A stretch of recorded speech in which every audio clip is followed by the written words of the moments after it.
Hey everybody, this is a video tutorial for how to build the quintuple icosahedron. So the first thing you need is this shape, which I call the core, and I've done a video tutorial for this, so I'll post a link. And you'll notice that the pentagons that go on the corners are aligned differently, and you can see triangles across the surface of this, whereas you could not see that in the how-to video. But this is the way you want it. And this actually I count as the first layer of the quintuple icosahedron. So, because you can see it has the shape of an icosahedron frame. So then you also need lots of stacked pentagon rings. Those are rings of 5 magnets. And I have, I think, 144 arranged up here in stacks. Then you also need stacked larger rings, 60 of each size and 4 different sizes. These are rings of 12 magnets. You need 60 of those. These are rings of 20 magnets. Again, 60 of those. Rings of 28 magnets. 60 of those. And rings of 36 magnets. And you need 60 of those.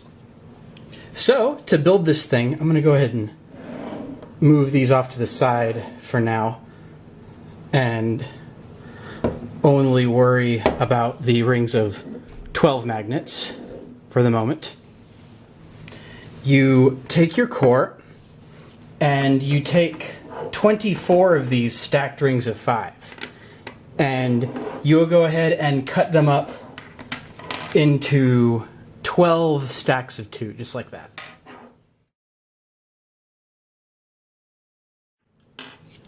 And you want to go ahead and add each piece on the pentagonal corner of the core, just like that.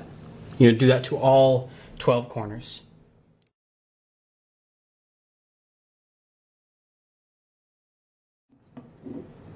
Okay, and now you want to take these rings of 12 magnets and flatten them out and cut them up into long straight pieces.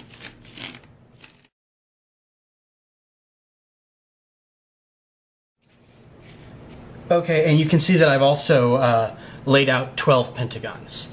Now, the way that you build these layers is not super important at the small sizes like this, but it gets very important as you get to the larger sizes. So I'm going to go ahead and demonstrate the correct order to build the, to put on the straight pieces, because it helps to avoid deformation if you put them on in a specific order. So the first thing you want to do is take 3 of these and make them into a triangle and add that down on top of those 3 corners. Just like that.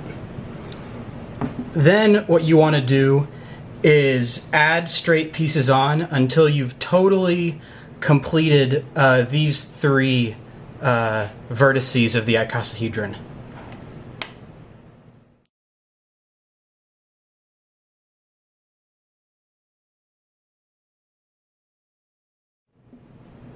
Okay, and now that you've finished these 3 corners, you want to go ahead and add the first 3 of these on top of those corners, just like you do when you're building an icosahedron frame. And finish those off, and then you can go ahead and flip this over on top of that completed bottom face. And then you want to go ahead and take more of these until you've finished these 3 corners here.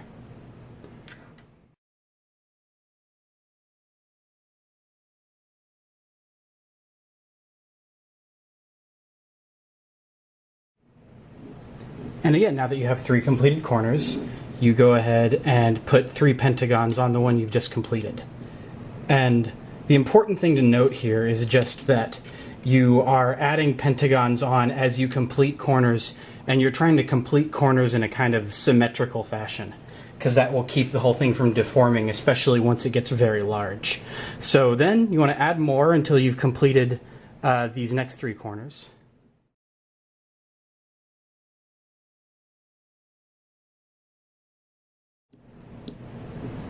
And again, add more pentagon rings, 3 more.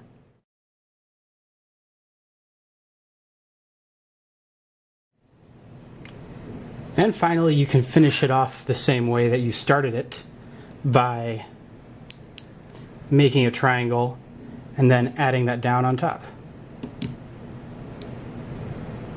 And again, the order in which you add on these edge pieces really makes just about zero difference when you're working with these inner layers. But when you get out to layers like 4 and 5, it becomes very important to do it in the right order, or else stuff will start to bend out of shape.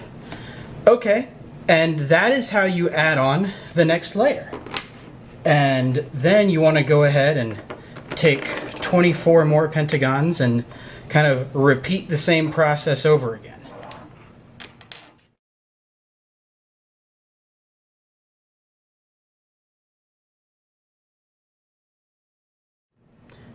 Okay, and you'll notice something important that I did here, and that is that I've saved 3 of these corner supports to put on until after I flip it over, because as this gets heavier, you don't want to put these 3 on until you flip it over, because if it was just resting on these, those would crumple and it would not be good.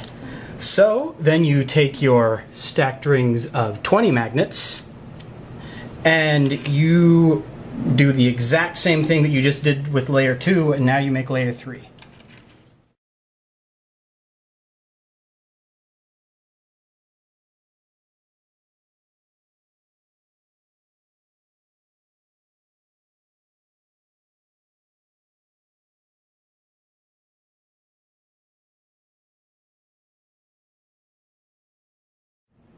And now that you've flipped it, you can add these on.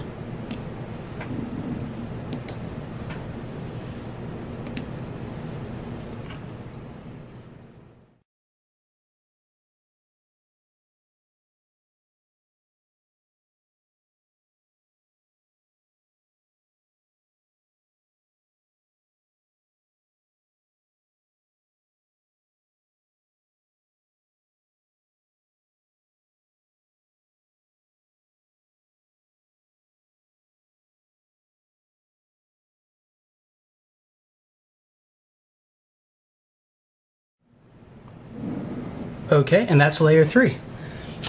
Now, you, again, exact same thing to make layer 4. You add supports, and this time you're doing it with rings of 28 magnets.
Okay, and that's the 4th layer.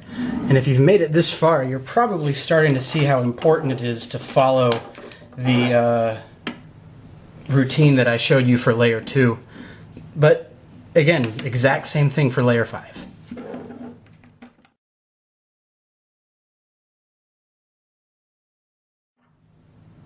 I'm not sure if I mentioned it, but these are rings of 36 magnets.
Okay, there you go.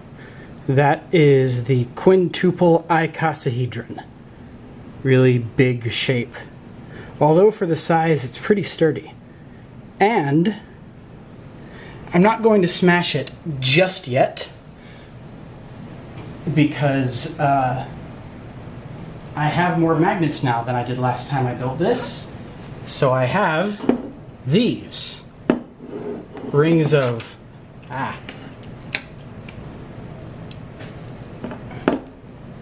44 magnets.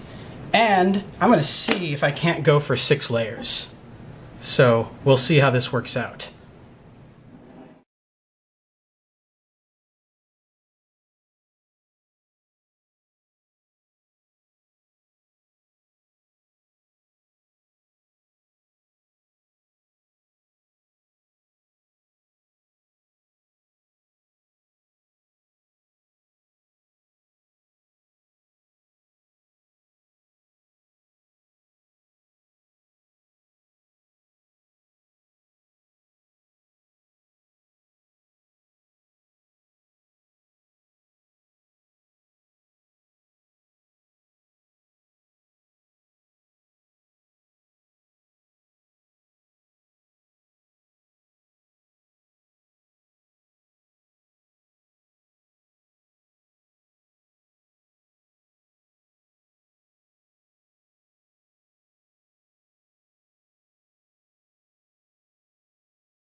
And there you go. It is possible. That is a sextuple icosahedron.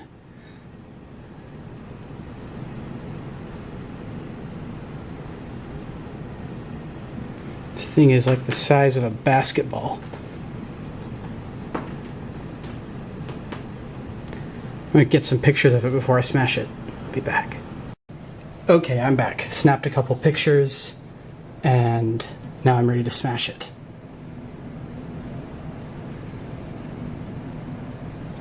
All right, here it goes.